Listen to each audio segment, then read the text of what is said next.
కొన్ని కొన్ని సందర్భాలలో గుడ్లగూబలు, గబ్బిలాలు ఇంట్లోకొచ్చేస్తూ ఉంటాయి. యాక్చువల్‌గా చెప్పాలంటే గబ్బిలాలంటే 1, 2 ఉండవు. ఒక గుంపుగా ఉంటాయి. గ్రూప్ ఆఫ్ ఉంటాయి. అవి మనం అనుకునేలోపు లోపలికొచ్చేస్తూ ఉంటాయి. సో, అది ఒక బ్యాడ్ జరగబోతోంది. దానికి సంకేతం ఇదంతా అని పెద్దవాళ్ళు చెబుతూ ఉంటారు. అవును. నిజమా అండి? ఖచ్చితంగా. ఎందుకంటే మన ఇల్లు ఉంది. మన ఇల్లు ఒక ఎనర్జీ సోర్స్.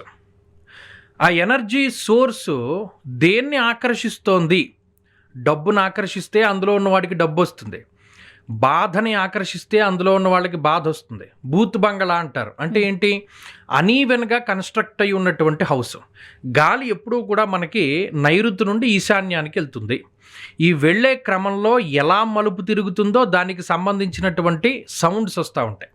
అందుకనే ఊ అనే సౌండ్ వస్తూ ఉంటుంది ఒక ఇంట్లో. అంటే వాడు అనీవెన్గా కట్టాడు, సరిగ్గా కట్టలేదని.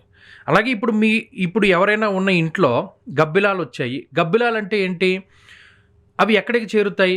బాగా చీకటి ప్రాంతాలు, మాలిన్యాన్ని కలిగి ఉన్నటువంటి ప్రాంతాలు, అలా కొంత మనకు కనబడేటువంటివన్నీ కూడా కొంత నెగిటివ్ చోట్లే కనబడతాయి. సో అంటే ఈ ఇంట్లో అంత నెగిటివ్ ఉందని అర్థం. డాప్లర్ అనేటువంటి ఒక వ్యక్తి ఒక ఎఫెక్ట్ కనిపెట్టాడు. దాన్ని డాప్లర్ ఎఫెక్ట్ అంటారు. మనం ఇప్పుడు ప్రస్తుతం వాడేటువంటి అంబులెన్స్లు ఇవన్నీ కూడా డాప్లర్ ఎఫెక్ట్ మీదే పనిచేస్తాయి. అది ఈ గబ్బిలాన్ని చూసే కనిపెట్టాడు. ఎందుకు? ఇవి గబ్బిలాలకి కళ్ళు కనబడవు. అవి నోటితోటి ఒక రకమైన సౌండ్ చేస్తాయి. మైక్రో హెడ్జ్ల్లో ఉంటుంది ఫ్రీక్వెన్సీ. అవి ఎదరికెళ్ళి అది గుద్దుకుని వెనక్కి వచ్చి విన్న తర్వాత దాన్ని బట్టి ఇక్కడ వస్తువు ఉంది, మనం తప్పుకోవాలని చెప్పి అవి తెలుసుకుంటాయి. తప్పితే వాటికి కళ్ళు కనబడవు. సో ఈ గబ్బిలము మన దగ్గరికి అట్రాక్ట్ అయింది అంటే ఈ ఇంట్లో ఏదో నెగిటివ్ ఫోర్స్ ఉందని అర్థం. ఓకే. గుడ్లగూబ కూడా అంతే కదా. అవి కేవలం శ్మశానాల్లో నైట్ టైం మాత్రమే చూడగలుగుతుంది స్పష్టంగా అంటారు. చూడ మరి గుడ్లగూబ లక్ష్మీదేవి వాహనమే. గుడ్లగూబ వచ్చింది ఇంట్లో అంటే మరి ఎందుకు భయపడుతున్నావు? లక్ష్మీదేవి వస్తుందని తీసుకోవాలి కదా.